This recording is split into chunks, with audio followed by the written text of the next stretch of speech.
Hello, ഇന്ന് നമ്മൾ ഈ ഒരു പാറ്റേൺ വെച്ചിട്ട് എങ്ങനെയാണ് കുട്ടികൾക്കുള്ള പാൻറ് കട്ട് ചെയ്തെടുക്കുക എന്നാണ് കേട്ടോ നോക്കുന്നത്.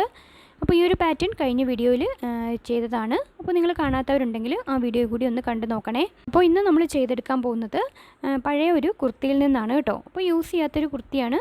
ഇതുപോലൊരു പാറ്റേൺ ഉണ്ടെങ്കിൽ നമുക്ക് ഏത് ക്ലോത്തിൽ നിന്നും വളരെ പെട്ടെന്ന് തന്നെ കട്ട് ചെയ്യാൻ പറ്റും കേട്ടോ.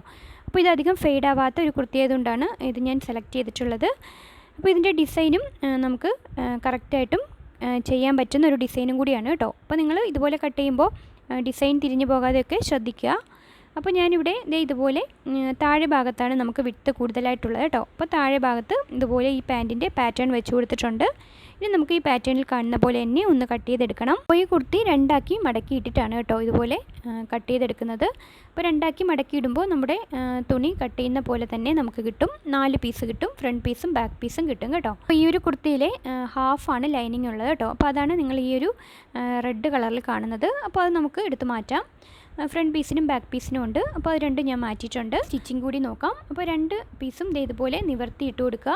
ശേഷം നമുക്ക് രണ്ടിൻ്റെയും ക്രോച്ച് ഏരിയയാണ് കേട്ടോ ആദ്യം സ്റ്റിച്ച് ചെയ്യേണ്ടത്. അപ്പോൾ ക്രോച്ചിന് വേണ്ടി നമ്മളിവിടെ ഇതുപോലെ 2 പീസും കൂടി നല്ല വശങ്ങളിൽ ചേർത്ത് വെച്ച് സ്റ്റിച്ച് ചെയ്തെടുക്കുന്നുണ്ട് കേട്ടോ. അപ്പോൾ 2 സ്റ്റിച്ച് വീതം ഇട്ട് കൊടുക്കുക. അപ്പം ഇതുപോലെ ക്രോച്ച് സ്റ്റിച്ച് ചെയ്തെടുത്തിട്ടുണ്ട് കേട്ടോ. ഇനി നമുക്ക് ചെയ്യേണ്ടത് താഴെ ഭാഗത്ത് ബോട്ടം ഭാഗം ഒന്ന് മടക്കി അടിക്കുക എന്നുള്ളതാണ്.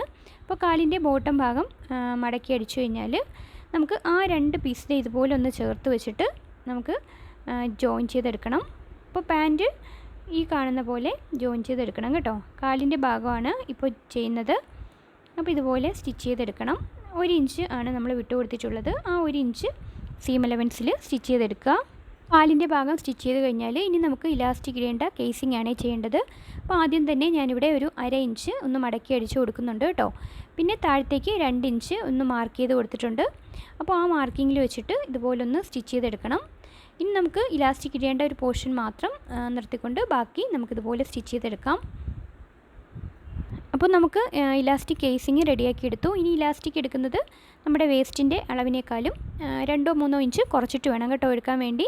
അപ്പോൾ ഇലാസ്റ്റിക്കിൻ്റെ വലിവിനനുസരിച്ച് നിങ്ങളതിൽ വ്യത്യാസം വരുത്തണേ.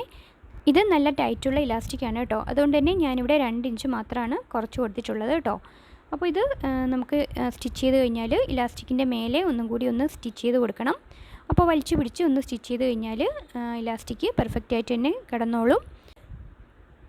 അപ്പോൾ വളരെ എളുപ്പമാണ്. നമുക്ക് ഏത് മെറ്റീരിയലിൽ നിന്ന് വേണമെങ്കിലും പെട്ടെന്ന് സ്റ്റിച്ച് ചെയ്തെടുക്കാനും പറ്റും. അപ്പോൾ ഇതിൻ്റെ ബാക്കി കുറച്ച് തുണിയും കൂടി ഉണ്ട്. അതുകൊണ്ടൊരു ടോപ്പും കൂടി വരുന്നുണ്ട്. അത് നെക്സ്റ്റ് വീഡിയോയിലാണേ.